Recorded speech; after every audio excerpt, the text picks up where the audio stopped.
Good afternoon, Dr. Nelson here from Southern Minnesota Weight Loss, here to talk about sugar content and a little bit about hidden sugars.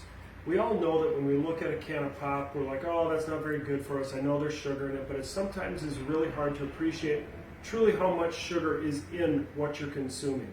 And so before we get into like each one of these cards and how much is there, for men, about 15 grams of sugar can start to set you into a diabetic pathway with a single serving of food. And if we cross the 50 gram mark in a day, you're going to have a heightened blood sugar response for the rest of the day. Now, what you'll see with some of these, we go way, way past that. And I think for some of you, you'll know that you're drinking or eating way more than what we're talking about. For women, it's 19 grams in a single serving. And it gets worse if you have any autoimmunity. So before we go too far on the path, we're going to talk about what these are. So we're going to get to the worst offenders first. Because when we're drinking calories, it is way, way easier to overconsume. And I know when I used to drink soda, this would have been a serving at one time in the morning maybe, and I may have had one or two more of those in a day without really thinking about it. This small soda, which is 20 ounces, has 69 grams of sugar in it. This pile is 69 grams approximately.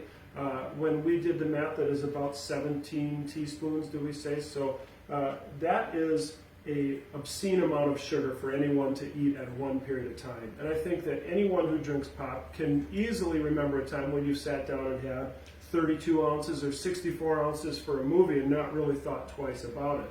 So we then look at something, because that everyone knows is not good for you. We move to something like a V8 Splash. It's fruit juice, it's tomato juice, whatever, but this has only 5% juice in it. And so the rest of this is filler and sugar water, just like this is. And 1 cup or 8 ounces is 16 grams of sugar. If you measure out 8 ounces, very, very rarely is that actually what you're going to consume. And so much like this pop, we go from a serving size that has maybe a debatable amount of added sugar and not really much nutritional value to something that quickly turns into way too much sugar for a single serving, and especially for kids. We then go to Gatorade, and this is something that initially when Gatorade was made was excellent for sports recovery because it had a combination of vitamins and minerals and sugar in it. And if you're post-exercise, sugar does play an important role in your ability to get that energy back in a cell and recovery and return to play. But when we start to go into things like this that have in 1.5 cups, 21 grams of sugar, it is rare that you're going to eat or drink just 1.5 cups. You're going to consume this whole bottle in most sittings. I know I would have when I used to drink this.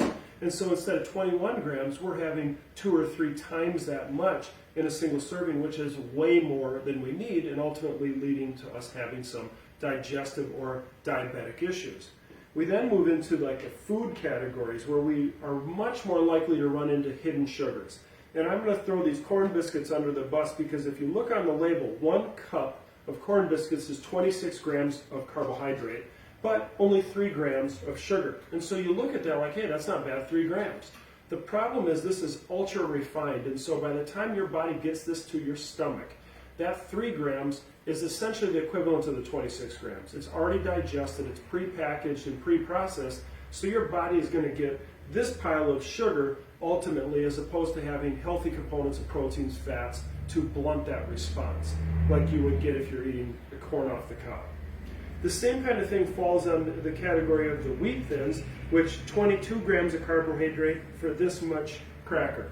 Now, this is a pile of sugar, and like I said a minute ago, having over 16 or 19 grams in a single serving will start to alter the way your body will digest food for the rest of the day and your blood sugars. And so this is one of those things where we get tricked by the 100% whole grain. We think, hey, it's whole grain, this is going to be all right. But when we start to digest and eat this, it's going to heighten our insulin response, it's going to trick us to think we're hungry very shortly, and there's really not very much great nutritional value in these things. So it ends up being very similar to something where we look at it and we're like, oh yeah, we know it's a treat. Kettle corn, caramel corn, we know it's a treat. And so when we look at something like this, we have 17 grams of carbohydrate and 10 grams of sugar. And so this in a serving size actually has less sugar in it than this in a serving size, which if you looked at the two, you'd automatically think this is going to be a healthier choice for you. And so what we're getting at with all of these things is that we know some of these things we know we shouldn't eat. Some of these things are desserts and we're going to have once in a while, but a lot of this stuff you see on the shelves as a daily healthy choice that we know ultimately now will get us in trouble for the rest of your choices during the day, driving cravings, driving an insulin response that leads you trying to figure out why you're not losing the weight you should.